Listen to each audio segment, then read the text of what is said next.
गुर्रे कैसे तो आंखें निकाल दूं, धरती का सीना चीर कर पानी उछाल दूं।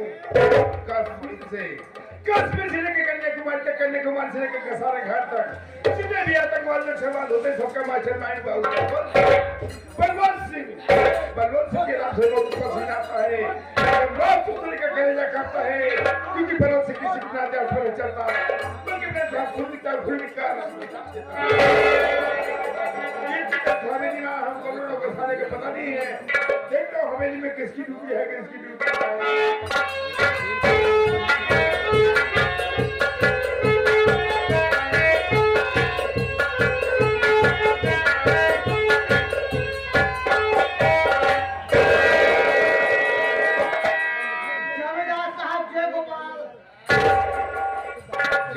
जय गोपाल।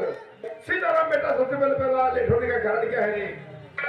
जमींदार साहब, मैं बता रहा हूँ, मैं लेट क्यों हो गया हूँ। सबसे पहले आप कुर्सी पर बैठ जाए। कुर्सी पर टाइम का भाव है। भाई से हमारा नाम का परिचय बता दी, हमारा नाम क्या हमारा बता दे बेटा। देखा जमींदार साहब, क्या तू तो जानते ही यहाँ कि पहले तुहार माई हमार मेहरारू रहे। पहले तुहार माई हमार मेहरारू रहे, तुहार बाबू हम रहे। जमींदार साहब, आप नाराज हो रहे हैं, हम बात नहीं कह रहे हैं। हमारे कहे मतलब जब आपको माता ये है तो हमारे मेहरारू आप किया बराबर ड्यूटी करते हैं। जब आपके पिताजी थे तभी जमात समाज के हम नौकर हैं। वो है जो कहा कि पहले तुहार माई हमार मेहरारू रहे। हाँ जमींदार साहब, तुम्हारे बाबू मुझे कहो ले नहीं क्या बाबा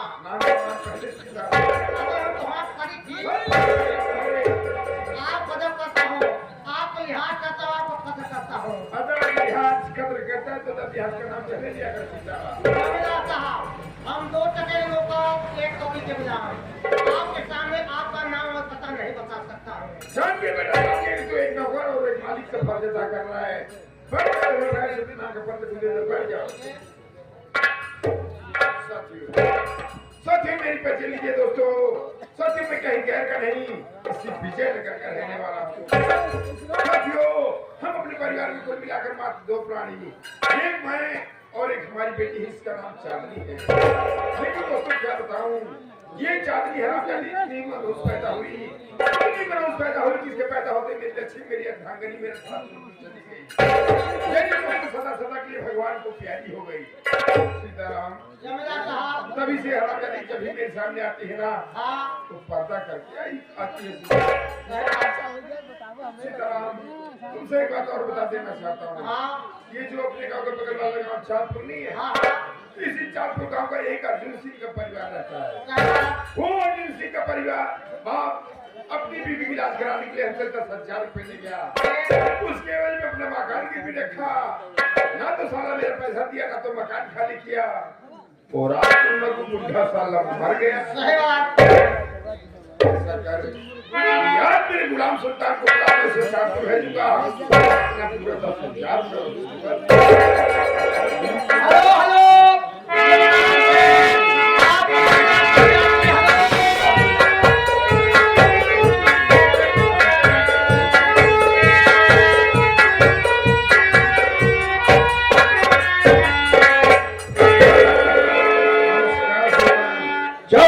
नमस्कार। कहो कैसे हो? अरे जिस पर आपकी कृपा हो वो बिल्कुल ठीक ठाक रहेगा, लेकिन मैं तैयार होकर के किसी पार्टी को अटेंड करने जा रहा था, लेकिन आपने अचानक मुझे बुलाया। बैठिए, मैं आपसे कुछ कहना चाहता हूँ।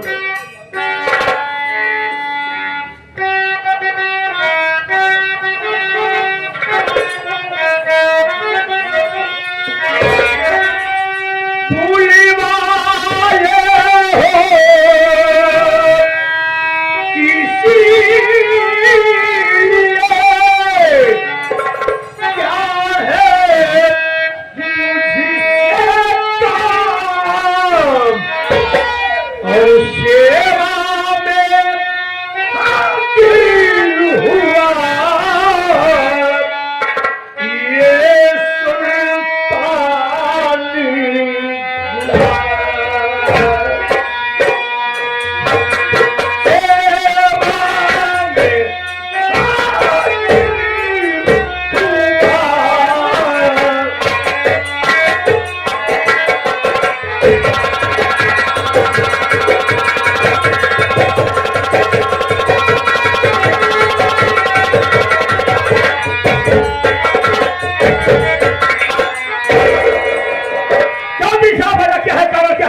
है जो कि आज आप अपने गुलाम सुल्तान को याद किया?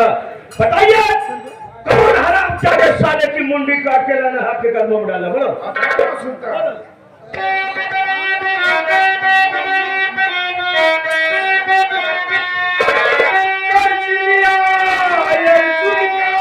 क्या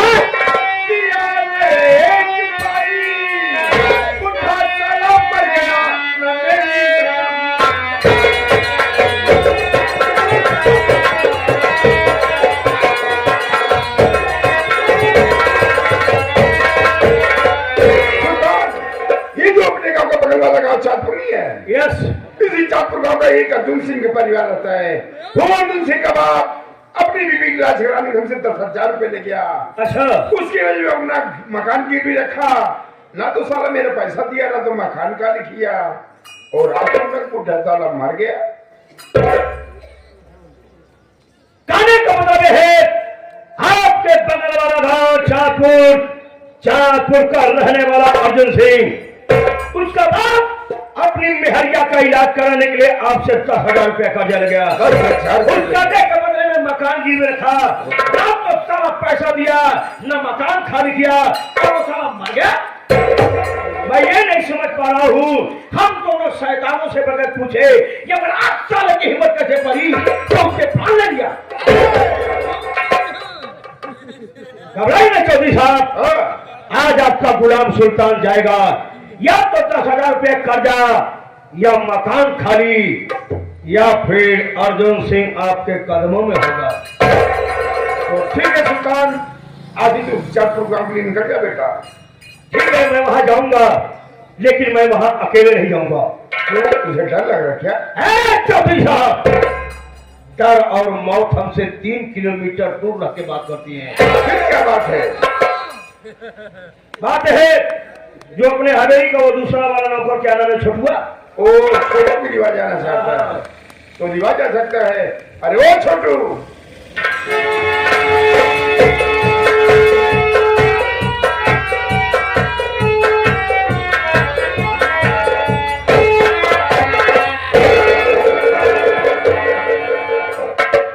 हम कहे चौधरी साहब ना पूछ सकते। इतने दिन से साथ में रहा, सारे बोलने का तौर तरीका तहसीब नहीं बन बने। चौधरी साहब न पूछ सके? हाँ, कैसे करें? अबे साले चौधरी साहब नमस्ते। अच्छा, हम कहे चाँदपुरी साहब।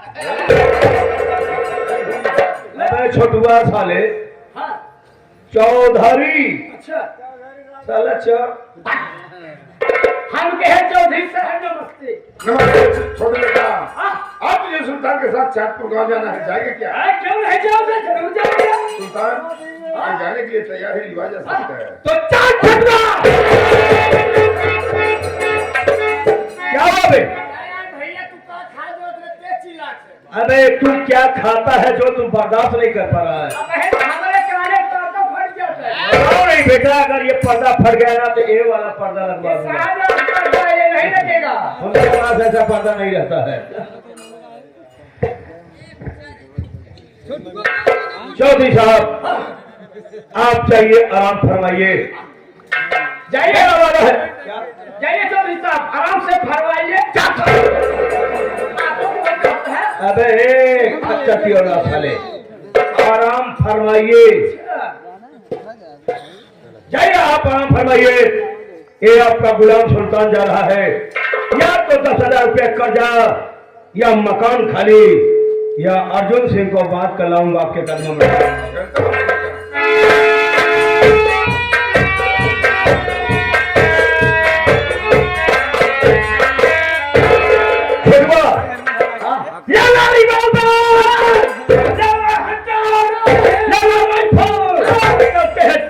अर्जुन के घर में। लेकिन बाबू साहब, जाने से पहले और चलने से पहले मैं आपसे कुछ कहना चाहता हूँ। बोलो। गुस्ताखी माफ हो, लेकिन आपसे मैं ये कहना चाहता हूँ और ये जानना चाहता हूँ। बोलो। आप चौधरी के कहने पर चौधरी के एक इशारे पर कितने माँ बहन की आंख पर मार के सिंदूर मिटा देते हैं। हाँ, मैं उनका गुलाम हूँ। कितने माँ बहन की आंख गोद सूनी कर देते हैं, गुलाम। और कितने बच्चों को आप यकीन बना देते हैं। हाँ। और हर वक्त देखते हैं आप चौधरी पीछे से कुत्तों की तरह घूमते हैं।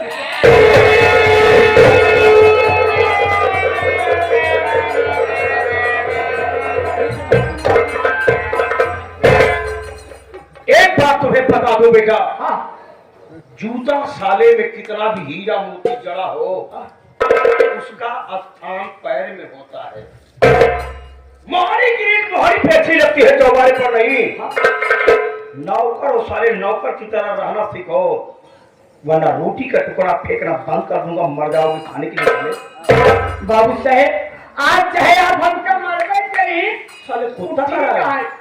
लेकिन हम आपसे ये चीज जानना चाहते कि जैसे होली हुई, दीपावली हुई, दशहरा हुआ और ईद हुई, फिर दीपावली हुई, लोग देश रहे विदेश रहे कहीं भी रहे, लेकिन त्योहार दिन अपने परिवार में आते, अपने बच्चों के साथ खुशियत से ये त्योहार मनाते हैं। और आप एक ऐसे इंसान है, आप अपने घर नहीं जाते। क्या आपके घर में माँ नहीं है, बाप नहीं है, भाई नहीं है, बहन नहीं है, बेटी नहीं है, आखिर आप क्यों नहीं जाते हैं? इसका कुछ तो कारण तो होगा ना बाबू साहब। छोटू, आज बेटा तुमने ये क्या पूछ लिया रे? जो जख्म हमारे पुराने हो गए थे उसे तूने ताजा कर दिया। हकीकत में छोटू, मेरी जिंदगी किसी कुत्ते से कम नहीं है, क्योंकि चौधरी के एक इशारे पर मैं जान देने और जान लेने के लिए तैयार रहता हूँ। हाँ, ये सही है बेटा कि आज के पहले मैंने पता नहीं कितनी माताओं की कोई चोरी कर दिया, पता नहीं कितने बहन बेटी के बाप का सिंदूर मिटा दिया, पता नहीं कितने बच्चों को मैंने यतीम बना दिया, पता नहीं कितनी बहन बेटियों को मैं ले जाकर इस चौधरी पहलवान सिंह के पीछे।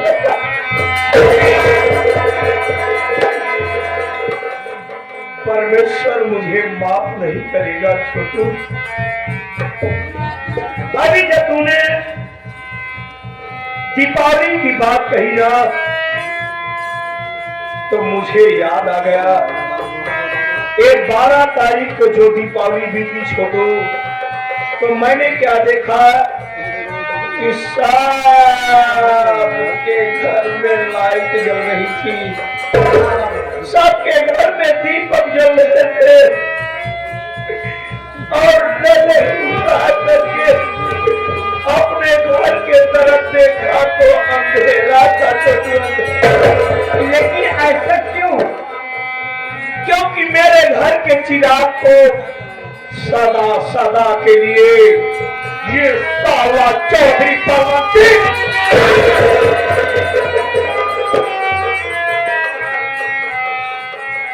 दीपावली की रात मेरी दुनिया उजाड़ी गई। छोटू, जानना चाहता है तो सुन बेटा, मैं कहीं गैर कर रहने वाला नहीं हूँ, मैं इसी चौधरी के बगल वाले गांव रायपुर का रहने वाला हूँ। मेरा नाम सुल्तान सिंह है। मेरे बड़े भैया थे जिनका नाम मोहन सिंह था, मेरी भाभी माँ थी जिसका नाम ममता था, और मेरे भाभी की गोद में एक 3 साल की बच्ची थी छोटू, जिस बच्ची का नाम किरण था। किरण, भैया भाभी ने बड़े अरमान से उसके हाथों में सुनहरे अक्षरों में किरण लिखवाया था। परमेश्वर ने गरीबी दिया तो छोटू, लेकिन पारिवारिक सुख दिया था। हुआ यूं कि मैं मामा के घर पढ़ाई कर रहा था, दीपावली का त्योहार आया, मैंने सोचा कि चल करके भैया भाभी के साथ में त्योहार मनाऊंगा। आया भैया कहने लगे कि मुन्ना दीपावली का दिन है, तू बच्चों के साथ पटाखे जला और मैं शहर चला जाता हूँ, तेरे लिए खाने की सामग्री लाऊंगा। मैं चला गया बच्चों के साथ पटाखे जलाने के लिए। भैया चले गए शहर, किसी कारणवश आने में वो लेट हो गए। धीरे धीरे शाम ढली, उसके बाद रात 8 बजे छोटू 8 बजे मेरी दुनिया उजाड़ी गई है। क्या हुआ? रात 8 बजे ये चौधरी परवत सिंह अपने घोड़े पे सवार होकर के आया। मेरी भाभी ममता को दरवाजे पर देखने के बाद इस दिया खोर साले दिया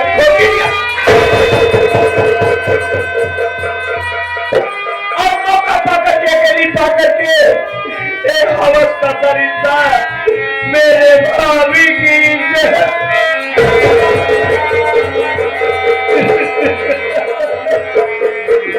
मेरी भाभी ममता की इज्जत लूट लिया। इज्जत लूटने के बाद संतोष नहीं हुआ, उठाया अपनी राइफल और बड़े बेरहमी से मेरे भाभी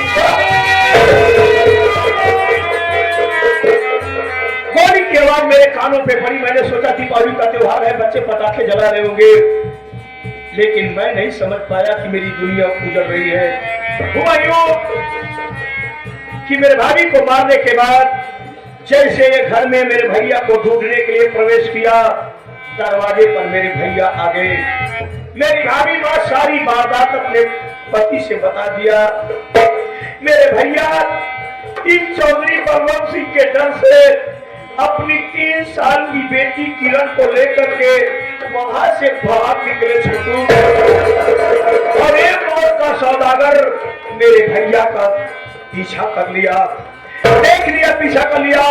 और कुछ दूर जाने के बाद छोटू, कुछ दूर जाने के बाद ये कभी न मेरे भैया को